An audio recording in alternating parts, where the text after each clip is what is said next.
journaliste, bienvenue Karen Baker. Je suis vraiment très heureux aujourd'hui d'introduire ce webinaire sur une thématique originale, plutôt peut-être, je dirais, un croisement de thématiques originales, puisque vous allez nous parler d'eau digitale, d'innovation numérique et de gouvernance de l'eau. Alors, pour être tout à fait honnête, c'est un champ de recherche que je ne connais pas bien, moi, personnellement, et je suis assez curieux de le découvrir. Donc, je vais essayer d'être bref dans mon propos introductif pour laisser rapidement la parole à Karen. Karen, si vous le permettez, je vais rappeler votre parcours. Alors, forcément, de manière un peu succincte, peut-être un peu réductrice, puisque vous avez un parcours assez impressionnant, d'une grande richesse. Et puis, je pense qu'il est important aussi à rappeler, puisqu'il fait vraiment écho, résonance avec l'esprit de l'école universitaire de recherche H2O qui a présenté Claire Lise. Donc, vous avez une thèse de l'université d'Oxford, si on reprend un petit peu les jalons de votre parcours académique. Donc, une thèse de l'université d'Oxford, vous avez reçu une bourse de l'université de Stanford pour conduire vos travaux de recherche, et vous êtes aujourd'hui professeur titulaire à l'université de Colombie-Britannique à Vancouver.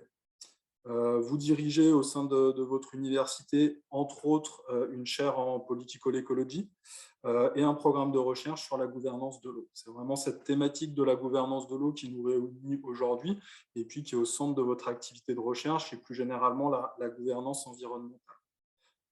Si j'ai bien compris, c'est un sujet que vous travaillez depuis de nombreuses années et puis que vous travaillez avec un regard vraiment interdisciplinaire. Et c'est ça qui est intéressant aussi dans le cadre de H2O, c'est un regard à la croisée des sciences sociales et des sciences de l'environnement. Vous aurez l'occasion d'y revenir. Vous avez largement contribué, on l'a vu dans votre biographie envoyée par H2O à la communauté scientifique, à la fois par vos enseignements très actifs et aussi par vos publications qui sont nombreuses et remarquées à l'international.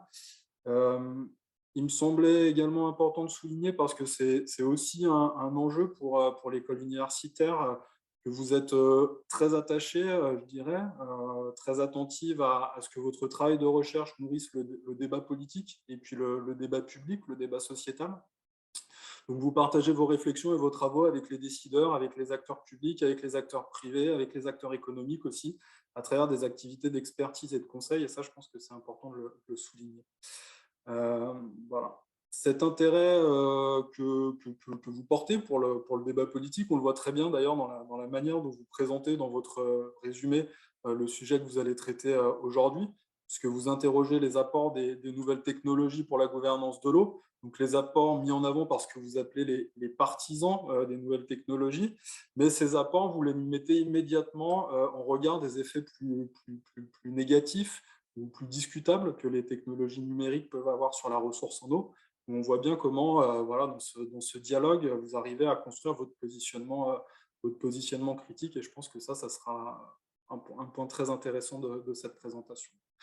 Je ne vais pas en dire plus, j'en serai pas bien capable sur votre sujet. Je vais vous laisser la parole, Karen. Je vous remercie encore pour cette présentation et je vous souhaite une bonne intervention. Et on se retrouve tout à l'heure pour les questions. Merci Bertrand, merci. Je suis ravie d'être avec vous. Going to switch to English. OK. Donc, j'écouterai vos questions en français toutefois, mais je vais passer à l'anglais. En 40 minutes, je vais vous donner quelques points de vue après une décennie de recherche sur la numérilisation de la gouvernance environnementale et dont l'eau est bien sûr un élément important. Mais les tendances dont je vais parler aujourd'hui sont beaucoup plus larges que la simple question de l'eau. Et en fait, j'aimerais vous proposer que la gouvernance environnementale à l'échelle planétaire est actuellement en train de vivre un processus de numérisation très profond et qui est essentiel pour tous ceux qui se préoccupent de la gouvernance environnementale, qui comprennent et bien sûr qui perçoivent les éléments associés, ce que ceci représente. Je veux d'abord vous donner un petit peu une image de ce qu'est le débat sur l'eau numérique. Depuis plusieurs décennies, deux ou trois décennies, beaucoup d'innovations numériques se sont produites, à la fois concernant les océans et l'eau douce, Et je n'ai pas le temps aujourd'hui de vous parler de l'environnement marin, donc je vais parler simplement de l'eau douce, entre guillemets. Mais en termes plus généraux, ces innovations ont impliqué l'application de suivi, de surveillance numérique, d'analyse de données et de prise de décision numérique à tous les éléments environnementaux liés à l'eau. Les partisans, bien sûr, de la numérisation avancent que l'abondance de données, les prises de décision plus rapides vont conduire à des meilleurs résultats environnementaux, mais les opposants avancent des arguments sur les implications négatives de la numérisation de la gouvernance de l'eau. Et je vais examiner ces deux aspects, les partisans et les opposants, dans leurs argumentaires respectifs. Donc, qu'est-ce que c'est que ce sujet? Donc, est-ce que c'est important? Oui, parce que nous vivons une transformation très profonde dans la gouvernance de l'eau qui va changer de façon spectaculaire le rôle joué par l'eau dans le développement et certainement dans l'évolution sociétale au sens plus large du terme. Si nous partageons la croyance à la durabilité et si nous acceptons que le changement climatique va conduire à une intensification des risques tels que les inondations, les sécheresses ou les événements pluvieux extrêmes, la numérisation de l'eau peut être vraiment très importante pour le contrôle ou la réduction des risques et pour gérer les problèmes de pénurie hydrique. Mais il y a un autre élément qui lie la dimension de l'administration technique de la gestion de l'eau à l'écologie politique et bien sûr aux dimensions socio-économiques de la gouvernance. Et il s'agit là de l'argument, à savoir que la vraie numérisation, par la numérisation, pardon, nous pouvons démocratiser la gouvernance de l'eau. Nous pouvons inclure les citoyens dans des nouvelles manières de prendre dans les processus décisionnaires. Je ne suis pas d'accord avec cette déclaration, mais je vous pose l'argument. Ici, je vous présente cet argument.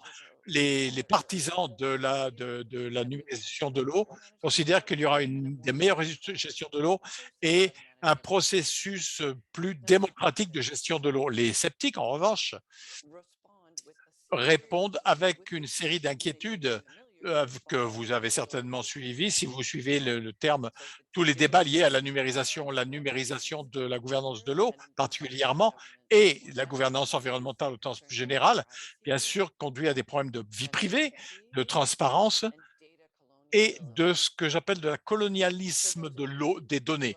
Pour ceux qui ne connaissent pas ce terme, le concept de colonialisme des données est lié à la souveraineté indigène et à la souveraineté des données indigènes. Ceci est particulièrement important parce que, notamment au Canada, qui, comme vous le savez, est une nation de pionniers et donc, d'une certaine façon, vous savez, nous fonctionnons dans un système de pluralisme juridique. Au Canada, nous avons le droit commun hérité du système britannique ou le code napoléonien hérité du système français.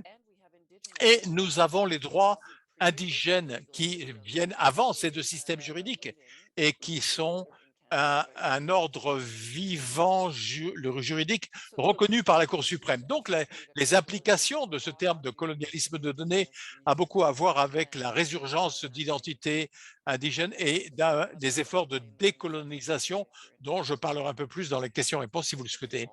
Les sceptiques soulèvent des inquiétudes également concernant la matérialité de l'eau numérique. L'énorme demande en énergie nécessaire par les infrastructures numériques dans un contexte de risques hydrosociaux très inégaux et bien sûr qui sont exacerbés par les éléments de changement climatique. L'argument ici, c'est que les risques de l'eau numérique qui augmentent la séparation de l'espace numérique seront supportés de façon déproportionnée par les communautés les défavorisées. Donc, parce que l'eau numérique est proposée comme quelque chose de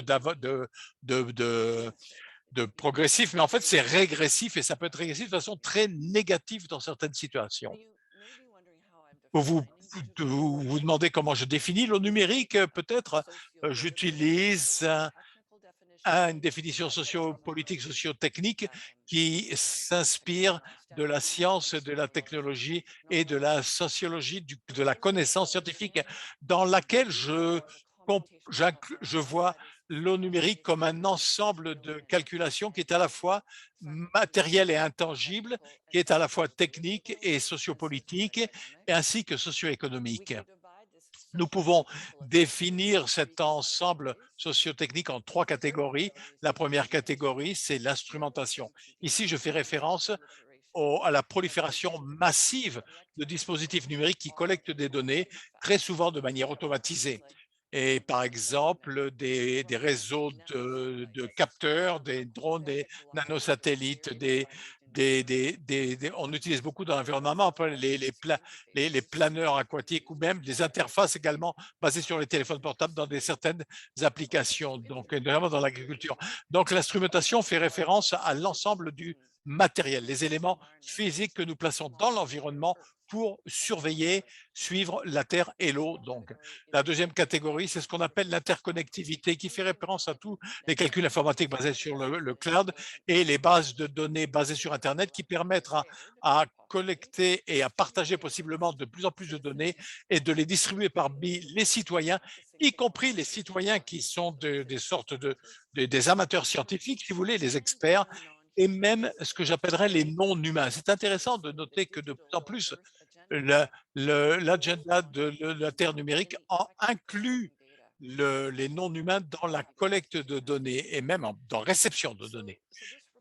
Tout ceci nécessite bien entendu une autre couche, une autre dimension de logiciel qui va stocker les données, de matériel et de logiciel qui va partager, donner, organiser les données et bien entendu, bien sûr, beaucoup de luttes vont intervenir autour de ces données. La troisième catégorie, c'est ce que j'appelle l'intelligence. Et donc, ça peut l'intelligence artificielle, comme par exemple les networks neuronaux, les machines apprenantes, les sciences des données et autres techniques d'informatique qui permettent l'automatisation et l'accélération de l'analyse des données et de la prise de décision. Ceci, bien sûr, dispose d'un potentiel de transformatif pour l'apprentissage social et la gestion adaptative de l'eau, parce que cette combinaison de ces 3 catégories, l'instrumentation, l'interconnectivité et l'intelligence, vont inverser 2 contraintes précédentes du XXe siècle au niveau de la gestion environnementale. La première contrainte, que beaucoup d'entre vous connaissez bien, c'est l'absence de données ou le manque de données sur les questions environnementales liées à l'eau. C'est une plainte, on n'a pas assez de données, sur l'environnement. Avec l'eau numérique, nous avons le problème opposé. On a une abondance de données, on a un tsunami de données, c'est un déluge de données. Et notre réponse à cette abondance, à cette hyperabondance de données, en fait, soulève la question de la deuxième inversion, les problèmes que nous vivions au XXe siècle, à savoir que souvent, nos réponses de gestion étaient trop tardives. Là, un événement de pollution se produisait et ceci peut être détecté, mais les pollueurs étaient peut-être éventuellement trouvés, sanctionnés ou éventuellement, mais les poissons étaient morts dans la rivière, point à la ligne en raison de la pollution. Il y avait toujours eu un retard dans la prise de décision de la gouvernance liée à l'absence de données, mais ce que fait l'eau numérique, c'est qu'en fait, ça inverse cette contrainte. Maintenant, on a des capacités prédictives et nous avons la capacité à faire de la gouvernance en temps réel, des réponses immédiates, par exemple, des sanctions ou des punitions immédiates, par exemple, comme dans le cas de la pollution d'un cours d'eau. Donc, le numéro, ce n'est pas simplement un système de calcul informatique, c'est, si vous voulez, sont les bases pour un type très différent de gouvernance environnementale qui est intensivement basé sur les données, qui est prédictive et qui est en temps réel et qui est collective. Et demain, ceci s'applique à toutes les questions environnementales, pas seulement l'eau. Mais regardons maintenant, on va explorer quelques exemples de la façon dont ceci est mis en œuvre dans les systèmes d'eau douce. Je vais d'abord parler de 2 exemples. D'abord avec les nappes phréatiques en Californie, puis ensuite avec un autre dans les eaux urbaines. Mais je voudrais d'abord insister sur le fait que la transformation numérique rapide qui se produit dans certaines parties du monde, il y a une citation d'un roman de William Gibson, le futur est déjà là, il est simplement mal distribué. Donc, sachant que le futur est déjà là, mais seulement cette région en bénéficie de façon intensive, je vais vous donner des exemples où le non numérique est bien avancé. Je vais d'abord définir un petit peu ces études de cas, si vous voulez. Je vais vous parler de la transformation numérique que nous vivons. Au niveau de la transformation numérique, il y a une nouvelle tension entre les formes centralisées de contrôle numérique, de stockage de données et d'analyse de données, et des systèmes décentralisés, mais néanmoins des modalités numérisées de science des citoyens et de gestion de cette science. Ceci élargit encore une dynamique d'inclusion et d'exclusion, de questions d'équité intersectionnelle, politique, socio-économique. Je vais y revenir. Envisageons, même s'il y a beaucoup de technologies à prendre en compte ici, mais je vais me limiter à l'implication de la télédétection, les technologies des capteurs et le haut numérique et ce que j'appelle la science des amateurs, donc la science des citoyens ou des amateurs. Donc, vous connaissez vous savez qu'il y a de la télédétection de plus en plus, des satellites dans le ciel, dans l'espace, pardon, et la prolifération également des objectifs des satellites. Nous avons maintenant des satellites dédiés spécifiquement, par exemple, au suivi de mouvements des animaux, par exemple, hein, à des mouvements d'écologie, à des récoltes, ou d'autres qui sont utilisés pour des aspects géophysiques de la Terre. Mais vous connaissez peut-être moins la façon que ces satellites sont connectés à des réseaux de capteurs environnementaux qui peuvent être fixes ou mobiles. Des drones, par exemple, ou terrestres ou aquatiques, aériens ou sous-marins, qui sont utilisés très largement pour instrumentaliser, pour connecter les lacs, les rivières, les océans, et beaucoup des acteurs dans ces initiatives sont des grandes entreprises technologiques ainsi que des scientifiques. Donc, les grandes entreprises de tech, les Google et les IBM et autres, bien souvent sont très impliqués dans les recherches environnementales. Microsoft, par exemple, a investi 50 millions de dollars dans une initiative terrestre sur l'intelligence artificielle et il vient de désigner son premier directeur environnemental. Les données environnementales sont une espèce de nouvelle frontière qui peuvent être exploitées et c'est en fait libre de toute protection que les données humaines incluent. En plus de récolter ces données avec ces télédétections, ces capteurs, il y a beaucoup d'intérêt à porter à les expérimentations faites à partir de ces données en toute absence de règles éthiques ou de législation sur la vie privée, notamment pour les humains. Je vais vous donner un exemple. L'utilisation des données bioacoustiques est largement répandue. L'enregistrement des éléments acoustiques des non-humains, les chauves-souris, les éléphants, les baleines, etc. Et ces éléments sont utilisés pour résoudre des problèmes complexes qui sont pertinents qui pourraient venir avec des applications humaines, le voix, la traduction, les traductions en différentes langues, les voix, donc les perceptions des sons. Donc, il y a eu beaucoup de travail sur les données acoustiques, par exemple, de la part de ces entreprises.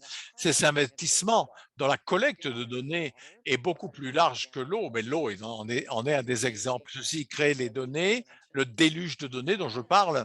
Et bien sûr, en entendu, il y a eu une réponse avec la création d'intelligence artificielle, de systèmes de machines apprenantes qui analysent et qui opérationnalisent ces données, particulièrement à des fins de meilleure gestion. Mais bien sûr, ceci a été instrumentalisé par par les grandes entreprises technologiques, donc, et particulièrement pour faire avancer de nouveaux systèmes de soutien à la prise de décision immédiate, notamment dans l'agriculture. L'automatisation de la gestion, c'est l'automatisation de captation d'eau, d'irrigation, très souvent en ligne avec l'application de pesticides donc ce sont des principes des techniques très courantes qui sont appliquées pour les soutiens à la prise de décision.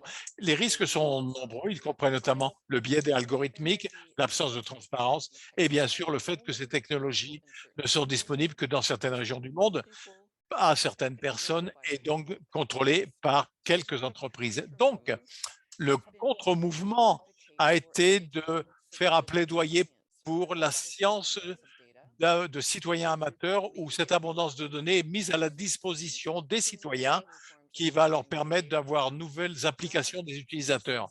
Donc, cette science des citoyens amateurs, donc cette abondance de données et l'intention de démocratiser la prise de décision veut dire que nous devons adopter de nouvelles approches pour la gouvernance et la surveillance polycentrique. Les citoyens peuvent utiliser les données numériques pour suivre la conformité aux lois, à la législation des protections environnementales, les réglementations de l'eau, par exemple, et bien sûr, déclencher des actions de mise en œuvre.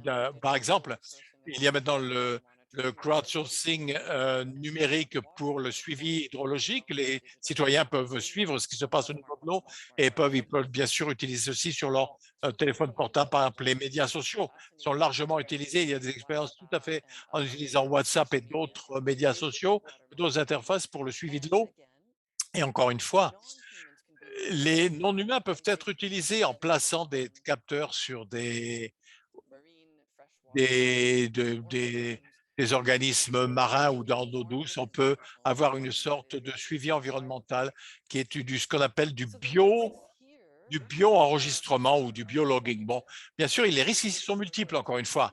Bien sûr, c'est une vision très utopique, à savoir que les données numériques peuvent être privatisées, démocratisées, mais il y a des problèmes de vie privée et le consentement, parce que tout utilisateur connecté à l'Internet ou à l'Internet des objets est un scientifique citoyen ainsi un censeur, même s'ils peuvent collecter des données sans le savoir, ils peuvent être un capteur sans le savoir. Donc, ceci soulève en fait bien sûr des inquiétudes concernant un éco-capitalisme de surveillance. Vous savez qu'il y a un débat sur le capitalisme de surveillance appliqué aux humains. Donc maintenant, c'est l'équivalent environnemental, donc l'éco-capitalisme de surveillance qui va mobiliser des données environnementales pour générer une accumulation de capital. Donc, pour plus d'inquiétudes, et particulièrement, il y a des inquiétudes soulevées par les scientifiques, la qualité de données, souvent la donnée est de mauvaise qualité pour être utilisée. Et en fait, il y a également la surveillance accidentelle d'humains qui se produit, par exemple, dans la surveillance de l'environnement. Donc, sur cette note, regardons maintenant deux études de cas. J'ai tout un article à ce sujet, mais pour des contraintes de temps, je ne vais les résumer parce que je veux laisser du temps pour les questions. Bien, un exemple de l'eau numérique se fait en Californie. Comme vous le savez, il y a la Silicon Valley et ce ne sera pas étonnant de voir que l'agenda numérique est très, très intense, particulièrement dans la vallée centrale de la Californie, qui produit une grande quantité des produits agricoles, non seulement pour la Californie, mais pratiquement pour tout le continent nord-américain, du moins les États-Unis. Donc, le décret de gestion des eaux, des nappes phréatiques durables, gestion durable des nappes phréatiques, donc ça a été une ouverture pour une application numérique. Et cette législation est une réponse au pompage excessif des aquifères en Californie et particulièrement dans la vallée centrale. Et bien sûr, les inquiétudes, bien sûr, liées à l'abaissement des sols, à l'affaissement des sols ainsi que l'intrusion des eaux salées, des eaux saumâtres, parce que quand vous fusez les aquifères, vous créez des pressions négatives et donc vous avez beaucoup d'intrusion d'eau de mer qui vient des côtes. Les applications à long terme sont que la salinisation, l'affaissement des sols et l'épuisement des ressources aquifères dans la vallée centrale pourrait rendre l'agriculture difficile ou impossible dans cette région, ce qui serait en fait une menace importante pour la sécurité alimentaire d'Amérique du Nord. Beaucoup de la nourriture qu'on reçoit à Vancouver vient de Californie pendant l'hiver notamment, même s'il y a une empreinte carbone un peu massive. Donc, on a fait beaucoup pour mobiliser les techniques d'eau numérique dans la vallée. On a les systèmes, les INSAR, qui sont des radars interférométriques à vitesse d'ouverture. Donc, ils peuvent suivre les affaissements des sols et l'intrusion des eaux salées en temps réel. Bien sûr, c'est presque de la science-fiction. Vous avez une image sous la surface de la Terre pour voir les quantités d'eau et évaluer la qualité de l'eau. Ça fonctionne un peu comme une IRM, un système IRM pour la Terre. Les satellites de télédétection, tous des capteurs ont été distribués dans la vallée centrale pour suivre l'eau, bien sûr, et particulièrement les nappes phréatiques. Et une autre couche a été développée qui suit les relations entre l'eau et les récoltes. Donc, on a des détecteurs, des capteurs d'irrigation, de récolte, d'humidité dans les sols, par exemple, et un des capteurs également sur les plantes elles-mêmes pour détecter leur niveau d'hydratation. Si nous avions plus de temps, j'adorerais vous parler des technologies qui sont utilisées parce que c'est fascinant. Par exemple, les plantes sous stress hydrique vont émettre des ultrasons, mais il y a différentes façons dont les techniques numériques peuvent détecter en fait le stress hydrique chez les plantes. C'est une infrastructure numérique qui est très innovante, et donc l'agriculture de précision est un élément très intéressant. Si vous allez à la Central Valley, vous verrez que c'est un paysage hyper industrialisé. C'est comme si vous étiez dans une usine de plantes à l'extérieur. C'est assez désagréable. En fait, ça ne ressemble pas à des fermes.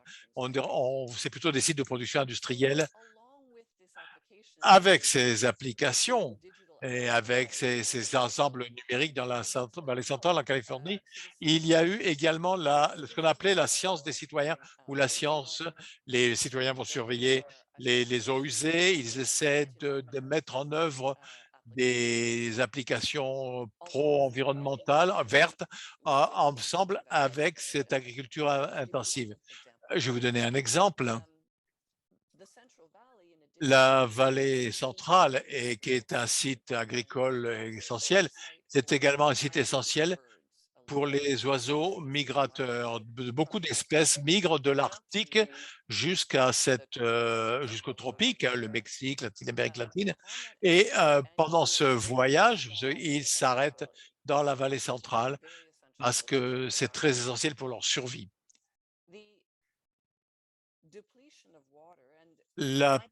Le stress hydrique et le changement climatique signifient que beaucoup de ces sites où les oiseaux s'arrêtaient, les marais, les zones humides, se sont asséchés. Et il y a des conséquences catastrophiques pour ces oiseaux, ces espèces migrateurs. Une implication numérique ici implique la gestion numérique des sites de migration des oiseaux qui doivent être humides et qui fonctionnent un peu comme un Airbnb. Imaginez Airbnb pour les oiseaux migrateurs, mais plutôt que d'avoir des chambres et des voyageurs, vous avez des champs qui sont inondés et des oiseaux. Et ce système Airbnb fonctionne sur la base d'un appel d'offres et se remet à un grand réseau de scientifiques, de citoyens qui combinent leurs satellites, et les satellites suivent les oiseaux, les capteurs, ceci est vérifié par les capteurs et par des observations, les gens qui regardent les oiseaux, qui vont charger leurs informations sur une grande base de données qui s'appelle eBird, qui est gérée par l'Université Cornell, et il y a des dizaines de millions d'observations qui donnent une bonne idée de où en sont les oiseaux migrateurs. et il travaille avec les organisations environnementales comme la Nature Conservancy, donc et l'université de Cornell est en mesure de prédire où les oiseaux vont se poser dans la vallée centrale et à quel moment. Et alors, on va créer une, offre qui va payer les agriculteurs pour inonder leurs champs, ce qui n'est pas nécessairement bon pour l'agriculture, mais c'est c'est c'est très bien pour les oiseaux et au cours de ce sont des enchères en fait, des enchères pour les agriculteurs. Essentiellement, ce que vous créez, c'est quelque chose comme des magasins intermittents, vous savez, temporaires, ces magasins qui apparaissent, vous savez, transiter. Voilà, et donc le succès est lié aux médias sociaux.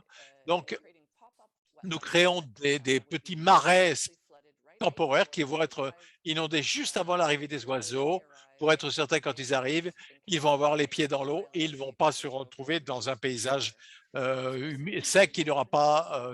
Et cette initiative est absolument remarquable pour augmenter la diversité des espèces d'oiseaux, l'abondance des membres de ces espèces et améliorer la biodiversité. Donc, c'est un exemple de beaucoup de solutions numériques qui sont utilisées aux questions environnementales et aux questions liées à l'eau dans les vallées.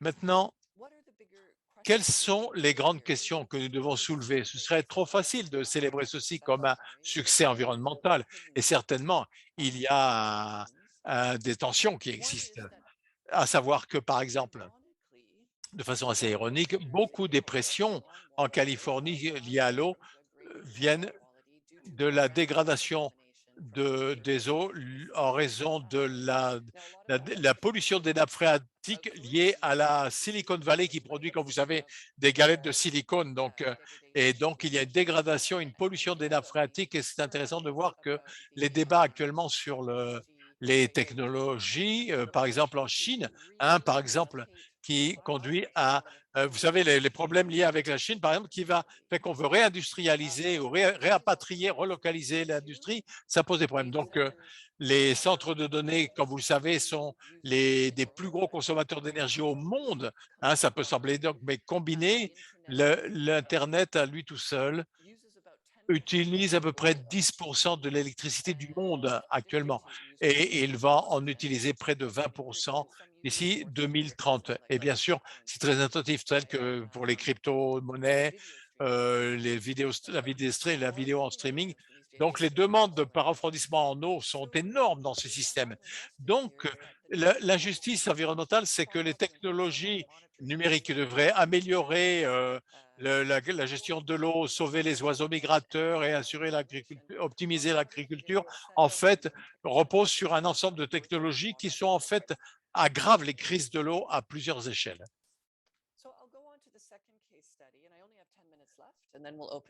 Il ne me reste que quelques 10 minutes. Je vais passer maintenant à un problème maintenant qui est, on va dans l'eau urbaine dans le sud du monde. Bien sûr, les défis de l'eau urbaine dans le sud du monde sont bien sûr un problème d'exclusion, où un grand nombre de résidents dans des villes dans le sud n'ont pas d'alimentation en eau au robinet et souvent ils payent plus pour l'eau. Et ce sont des consommateurs à faible revenu qui payent plus par volume d'eau que des citoyens qui ont l'eau au robinet. Donc, il y a des raisons complexes pour cela, pourquoi cela est le cas. Une certaine désorganisation, l'urbanisation galopante, les, les, les dynamiques d'inclusion et exclusion. Donc, mais bon, il y a la fragmentation, en fait, de l'accès à l'alimentation en eau et les accès inégaux dans le sud est bien connu. Donc, pour répondre à ce problème, les partisans donc veulent fournir des solutions numériques. L'utilisation de réseaux numériques, c'est un des aspects, donc la détection automatique des fuites. Beaucoup de villes ont assez d'eau pour leurs résidents, mais en fait, ils ont des systèmes souvent un peu obsolètes, dégradés, donc il y a beaucoup de fuites d'eau, il y a énormément de pertes. Si on peut numériser les réseaux, automatiser la détection des fuites, on peut réduire la différence entre l'offre et la demande. Donc, vous pouvez avoir un système beaucoup plus efficace et efficient. L'autre aspect, c'est que il y a l'interface avec les clients. On va utiliser les dispositifs numériques pour faire des systèmes de compteurs prépayés, des paiements mobiles ou même des, des distributeurs d'eau. C'est un peu comme des machines à eau. Vous mettez de l'argent et vous avez un sachet ou une bouteille d'eau. Hein. Voilà, c'est un peu comme ça. Bon, voilà, les distributeurs d'eau. Les opposants disent, eux, que la numérisation, en fait, plutôt que de résoudre la crise de l'eau du Sud, va en fait l'aggraver. Et il y a certainement des signes que cela est le cas. Par exemple, la numérisation augmente les inégalités d'accès. Et souvent, la numérisation vient avec un système de surveillance où on impose des tarifs, on a un système de réseau qui contrôle les réseaux et donc vous avez un système de paiement pour les services plutôt que de services à l'eau gratuite qu'ils ont dans des systèmes d'alimentation. Peut-être il n'y a qu'une pompe ou une pompe ou un robinet dans un quartier. Mais maintenant, ils ont plus d'options, mais ils doivent payer alors qu'avant, ils avaient de l'eau gratuite. Et pour les gens à faible revenu, les populations défavorisées, c'est un vrai problème. Les applications numériques vont agréger et financialiser les coûts liés à l'eau dans les foyers à faible revenu qui plus souvent payaient des petites sommes. Souvent, ces applications numériques nécessitent un flux de paiement. Ah, ou sinon, on vous coupe l'eau, ou vous perdez vos points, ou vous perdez. Et c'est un peu comme les médias sociaux. L'objectif, c'est de créer un flux de revenus prévisible pour les entreprises d'eau ou pour les fournisseurs en eau. Mais ceci va imposer, bien entendu, un paiement régulier de la part des consommateurs à faible revenu qui ne peuvent pas gérer cela. Tout ceci part de l'hypothèse que ces consommateurs, en fait, ont accès à l'Internet, qu'ils ont des dispositifs numériques et on sait que souvent ce n'est pas le cas. Et même ceci a encore un impact plus négatif sur les consommateurs qui n'ont pas l'accès à l'Internet et ça augmente la division numérique.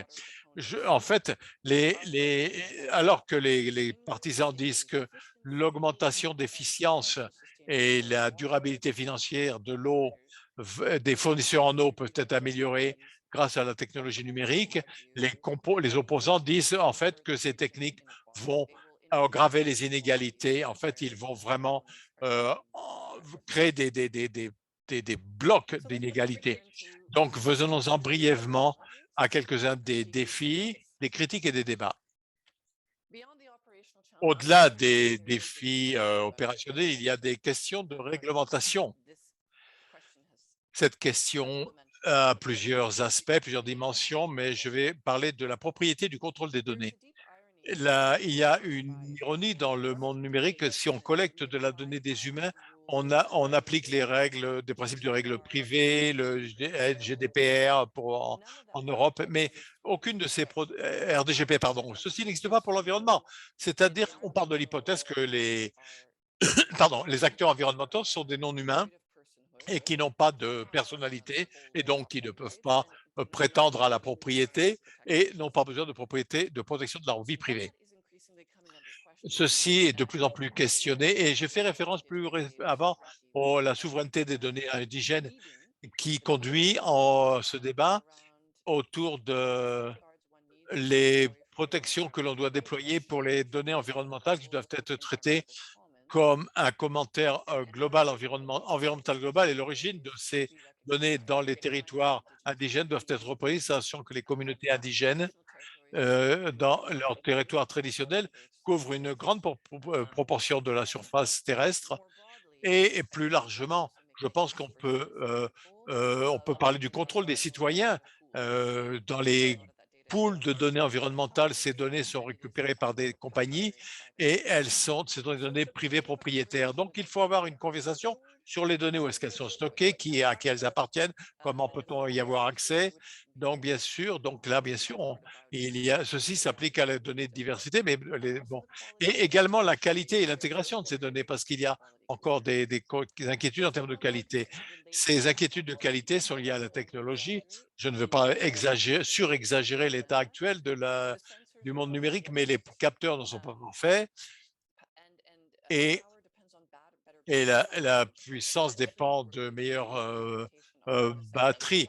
Donc, bien sûr, ce qu'on va faire bientôt, c'est amener le calcul directement dans les capteurs, mais il y a encore des problèmes de collecter des données. Donc, bien sûr, ce qui va rendre l'interopérabilité des détecteurs un peu ou des capteurs un peu difficile. Donc, on a beaucoup d'ensemble de données fragmentées la fragmentation et l'absence de réglementation de l'Internet des objets, par exemple. Donc, de meilleures données sont nécessaires, mais bien sûr, ce ne sera pas suffisant. Et donc, c'est insuffisant pour améliorer les conditions environnementales ou certaines questions éthiques. Et donc, maintenant, est-ce que ces défis éthiques, j'ai parlé de les e-déchets. On distribue des capteurs un peu partout, des nanosatellites. Ça crée beaucoup de déchets en soi, hein, à la surface de la Terre, dans l'espace et dans l'eau. Et il faut savoir qu'il y a une énorme consommation d'énergie, comme je vous l'ai dit. L'Internet représente 10% à peu près de l'utilisation électrique actuellement dans le monde. Et ça augmente de façon quasi exponentielle. Ces chiffres peuvent peut-être vous étonner, mais et ce sont des données absolument validées. Donc, et en ajoutant les numériques à la gouvernance environnementale, en fait, on exacerbe les consommations d'énergie en voulant mieux régir mieux gérer la gouvernance environnementale. Donc, c'est un peu paradoxal. Un autre ensemble de questions éthiques sont liées en fait à l'inclusion et l'exclusion. Vous connaissez le principe du biais algorithmique, hein, on connaît ça donc, hein, qui s'applique aux humains, mais le biais algorithmique peut affecter les non-humains, privilégier certains types de masses d'eau ou d'organismes aquatiques par rapport à d'autres. Qui va-t-on suivre? Qui n'allons-nous pas suivre ou surveiller? Donc, ceci doit être également traité en ligne avec mes commentaires sur l'inclusion, l'exclusion des communautés locales et des utilisateurs des ressources, ainsi que les questions, bien sûr, de cybersécurité et de vie privée. Enfin, il faut avoir une vraie conversation quand est-ce que l'on veut automatiser la gouvernance.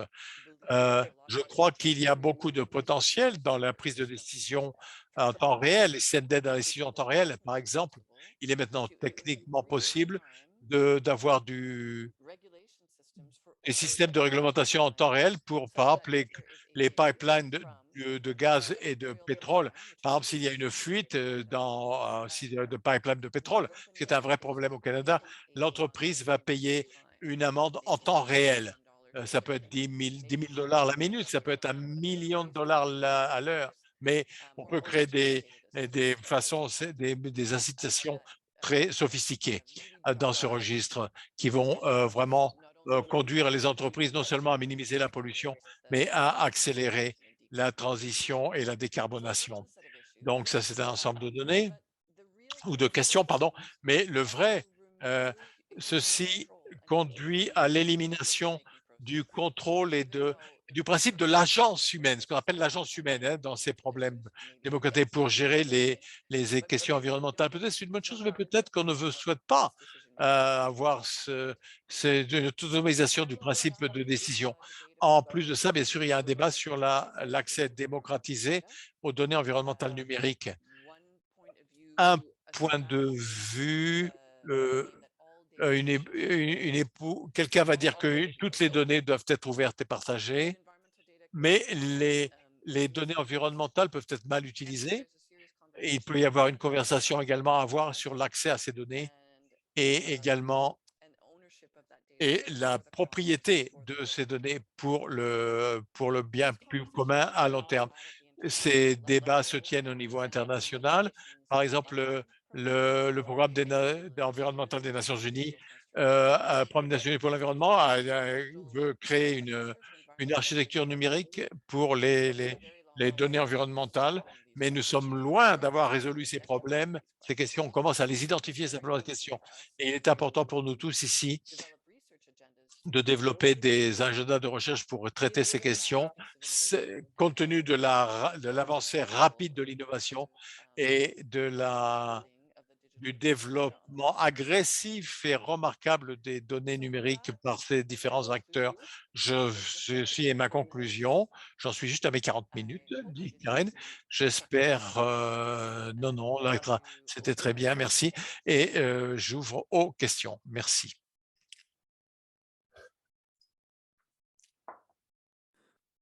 Merci beaucoup, Karen, pour cette présentation très riche. Je suppose que ça va susciter des questions. J'en ai pas vu dans le chat. Je ne sais pas si certains des participants veulent réagir ou poser des questions à Karen. En français, ça me m'est égal. Oui, bonjour. Et à un moment donné, merci beaucoup pour votre présentation. Vous dites, on prend de la donnée, on veut la contrôler. La contrôler, ça consomme encore plus d'énergie. Là, actuellement, on est en train de faire un séminaire pour se former, ça consomme encore plus d'énergie. Et donc, en fait, comment vous réagissez à cette espèce de cercle vicieux de si on veut encadrer la prise de données qui est déjà très coûteuse en carbone, si on veut l'encadrer, se former, c'est aussi encore plus coûteux en carbone. So that's an excellent question, and I think there's a short-term answer and a long-term answer. Très bonne question. Réponse courte ou longue? On a parlé du conundrum de l'âge numérique. Hein. Bon, lorsqu'on veut y réfléchir, on a créé un nouveau Frankenstein, un nouveau monstre. Ce Frankenstein il y a c'est le James Watt, le thermodynamique, la combustion de combustible fossile, ou à la machine, les deux inventions, c'est la machine à compter, donc qui sont des précurseurs des technologies actuelles. Et ces deux sont couplés. Particulièrement lorsqu'on en vient à l'intelligence artificielle, parce que nous savons que les algorithmes d'intelligence artificielle sont extrêmement intensifs en énergie, très forts consommateurs, et les données que l'on collecte en grande quantité ne peuvent être canalisées qu'en utilisant certaines formes d'intelligence artificielle, systèmes experts et les réseaux neuronaux qui sont extrêmement intensifs. Si vous n'avez pas examiné ceci, vous pouvez regarder certains de ces algorithmes, particulièrement pour les traitements des langues, sont tellement intensifs en énergie qu'un passage d'algorithme correspond à la conduite d'une voiture pendant 5 ans. Voilà, ça vous donne un ordre d'idée. Donc, la solution à court terme, c'est bien sûr de prendre en compte cette consommation d'énergie. Et il y a des articles universitaires qui viennent de sortir qui ont des cadres de comptabilité. Chaque fois que vous collectez des données numériques, vous faites un rapport, votre empreinte carbone, chaque fois que vous faites un algorithme, vous mentionnez l'empreinte carbone. Et bien sûr, l'étape suivante, c'est bien sûr de compenser ces émissions. L'étape à long terme serait évidemment de créer plus de solutions plus efficientes en énergie qui consomment moins d'énergie. Et ça, c'est le sujet à plus long. Mais ce que je peux vous dire, c'est que je suis convaincu que le futur à long terme sera différent que les systèmes techniques que nous avons actuellement. Il faut faire attention à la comptabilité pour le carbone mais à long terme, je pense que le problème fondamental revient au couplage du moteur thermique à la machine à calculer. Donc, il y a des développements technologiques très intéressants qui vont faire ceci, essentiellement parce que, vous savez, au-delà du renouvelable qui sont importantes, nous allons développer de nouveaux types de dispositifs numériques qui sont faits de matériaux vivants. C'est plus de la science-fiction, mais croyez-moi, ça va venir, le stockage ADN qui est beaucoup plus efficace que les puces et peut-être l'utilisation de capteurs biodégradables. Il y a des travaux tout à fait intéressants faits à l'intersection entre l'ingénierie biologique pour créer des senseurs, des capteurs biologiques qui se biodégradent à la fin de leur vie et qui impliquent l'utilisation de technologies d'ingénierie biologique qui va sélectionner des croissances en laboratoire et des capteurs qui sont entièrement faits de matériaux organiques, et ces capteurs peuvent être détectés, mais du fait qu'ils sont du fait qu'ils ont leur propre source d'énergie parce qu'ils sont biodégradables et ils posent des problèmes environnementaux très différents. Il y a plein d'autres éléments qui apparaissent, qui sont en train d'apparaître. Donc, est-ce que c'est pour c'est Frankenstein génétique pour notamment la vie génétiquement modifiée? Bon, on peut en parler si vous voulez, mais c'est les solutions à long terme où voit ce monde de la technologie. Est-ce qu'on veut ça dans le futur? C'est une autre question. J'espère que je vous ai répondu. En fait, je peux mettre des références dans le chat ensuite si vous le voulez. Donc, ce que les gens rapportent maintenant je ne pense pas que les technologies organiques vivantes sont la solution, mais je pense que c'est là où va le monde technologique. Donc, nous sommes des universitaires, nous documentons l'innovation. C'est la nouvelle frontière de l'innovation, particulièrement la convergence bionumérique. Je ne pense pas que c'est une bonne chose ou une mauvaise chose, c'est ce qui apparaît, donc qu'on aime ça ou pas. Que ça nous plaise ou non, en gros. Je m'interrogeais sur l'existence. J'ai du mal en fait à me représenter ce que ça représente en termes d'équilibre, parce qu'on voit bien qu'il y a derrière cette question de l'eau numérique, il y a une question d'équilibre entre ce que l'impact des nouvelles technologies et puis leurs bénéfices, peut-être une référence en termes de coût-bénéfice. Est-ce qu'il y a des études qui ont essayé de quantifier ça, peut-être à des échelles locales, ou est-ce qu'une autre instrumentation, par exemple, d'une zone humide a apporté, et en regard ce qu'elle a coûté? Est-ce que, je sais que vous avez une formation aussi en géographie économique, est-ce que ces éléments économiques, ils ont été posés dans le débat ou pas? Great question. A lot of studies have been Très bonne done. question. Beaucoup d'études ont été faites, notamment dans le cadre de l'agriculture de précision, qui montrent que les économies de coûts sont significatives et immédiates. C'est-à-dire que si vous appliquez ces technologies numériques, vous économisez beaucoup d'eau, et dans les endroits où l'eau coûte pas mal d'argent, l'eau, c'est de l'argent, hein, bon. Donc, vous économisez en pompage, par exemple, etc., ou en forage. Donc, ce qui n'a pas été répondu, c'est de ça. La question qui n'a pas été posée, c'est de savoir si ces techniques sont efficaces pour la gestion des inondations, par exemple. Il y a beaucoup de détecteurs pour les systèmes d'avertissement précoce des inondations. Est-ce que c'est mieux que des situations de moins de technologie à faible coût? Les études n'ont pas été faites de la même façon. Pour la conservation de la biodiversité, je sais que vous avez mentionné un manque dans la littérature. Je n'ai pas de réponse en tant que telle, mais je sais que les gens qui à Cornell qui veulent une thèse, qui veulent faire une thèse, il y a des thésards qui s'intéressent. Il y a un sujet intéressant là. Je vois une question dans le chat. J'aimerais en savoir plus sur la propriété commune globale des données. On en est où? On en est loin. On en est très loin. Bien sûr,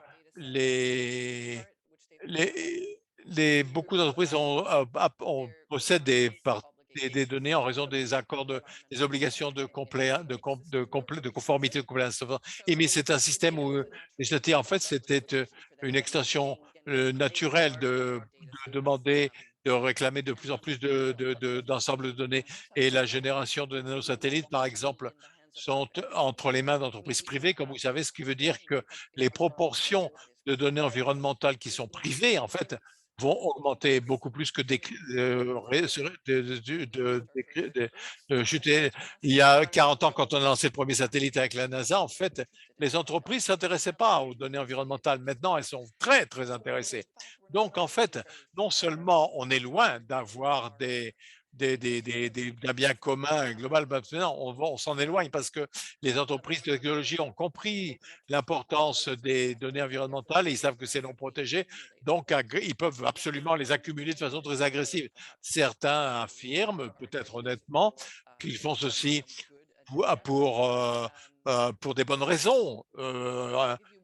Je vais vous donner un exemple de Planet qui va s'appeler Planet Lab. C'est une entreprise satellite de satellite créé par un ancien ingénieur, des anciens ingénieurs de la NASA. Et ils donnent des images de la Terre en 24 heures. Il y a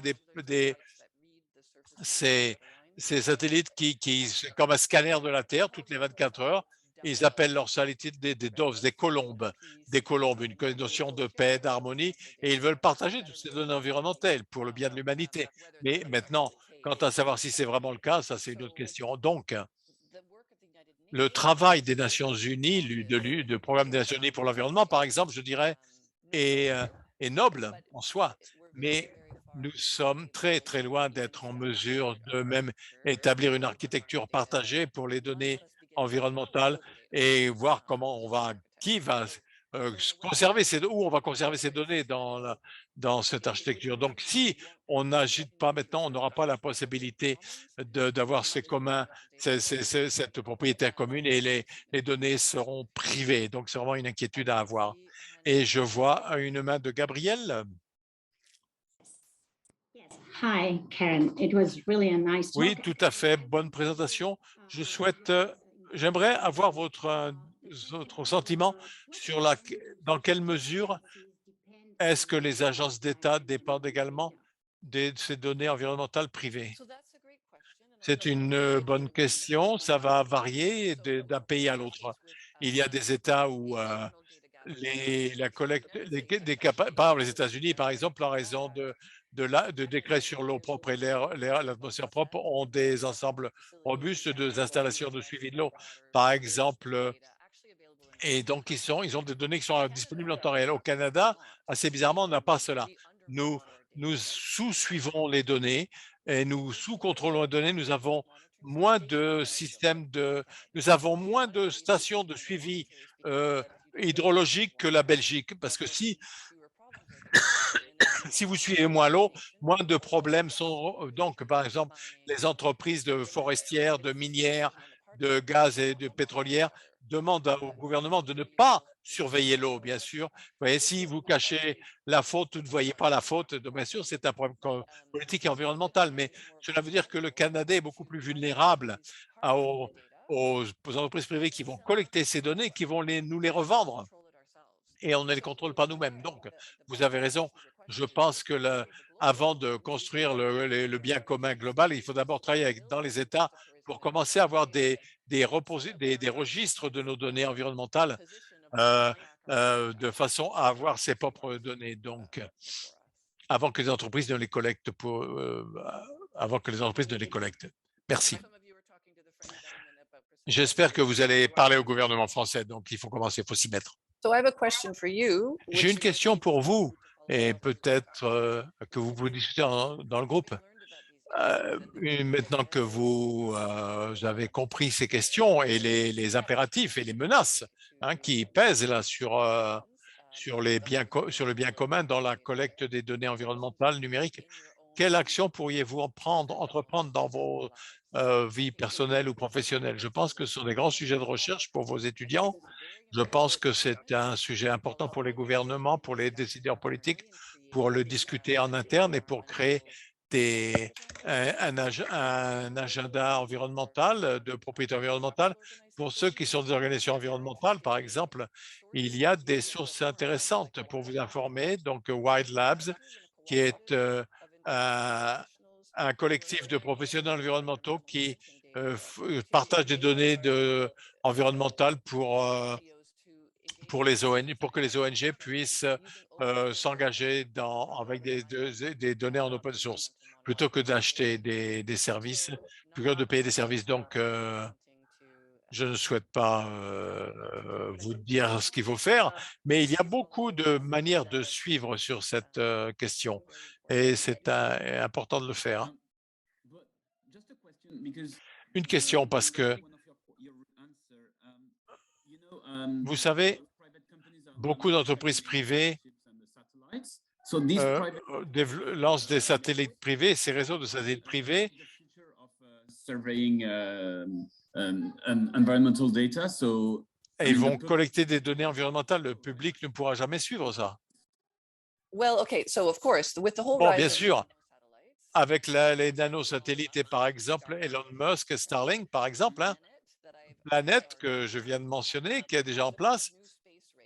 Il y a une nouvelle course à l'espace, bien sûr, pour le marché des données, mais tout va dépendre de si vous, Elon Musk, chaque nanosatellite a différents capteurs ou capteurs, et donc ça pour des questions. Elon Musk, lui, ne charge pas ses capteurs, n'a pas ses capteurs d'un satellite. Lui, il veut simplement le marché de la communication, et lui, il se fout pas mal des données environnementales. Et donc, de la même façon, il y a des compagnies tout à fait intéressantes comme GHC-SAT et le Fonds de défense environnementale et EDF Méthansat qui s'engagent dans leur propre initiative de suivi. Je ne dis pas que c'est bon ou mauvais, mais tout ce que je dis, c'est que c'est un peu plus complexe que les big tech qui contrôlent le monde, parce que par rapport aux satellites, ils sont très actifs. Il y a des réseaux de satellites gouvernementaux très actifs, et les initiatives qui sont le plus focalisées sur l'environnement déploient des technologies qui sont un peu plus anciennes, mais qui ne sont pas nécessairement des nanosatellites. Et l'agenda des nanosatellites est focalisé sur une course plus étroite pour dominer l'Internet ou les marchés de la communication. Je ne veux pas dire que les citoyens vont dominer le marché des satellites, mais il y a une possibilité au niveau géopolitique. Par exemple, l'Union européenne a été impliquée dans des discussions tout à fait intéressantes sur des réseaux de satellites alternatifs. Vous connaissez peut-être certains des travaux qui ont été faits pour le travail qui a été fait entre les Russes et l'Europe, par exemple. Les citoyens ordinaires ne peuvent pas surveiller, mais les États-nations surveillent. Mais il faut que ces données environnementales fassent partie de ces discussions. Si vous voulez, il y a de la marge de manœuvre pour avoir des satellites environnementaux qui sont contrôlés correctement par des coalitions d'États-nations. Il y a toujours de la place pour agir. Donc, bien sûr, ça concerne l'eau, pas beaucoup, mais d'autres. Le commentaire ferait référence non pas aux satellites, mais plus au réseau de capteurs environnementaux. Les satellites n'ont pas le niveau de résolution qui nous permet vraiment de faire des observations locales trop précises. Donc, lorsque je faisais référence à la vie, à la faune sauvage, bien sûr, il y a des organisations de citoyens mais ils n'utilisent pas les données satellitaires. Ils utilisent essentiellement des réseaux, des réseaux de capteurs environnementaux. C'est pour ça qu'il y a de la science qui peut être intéressante là, au niveau des citoyens.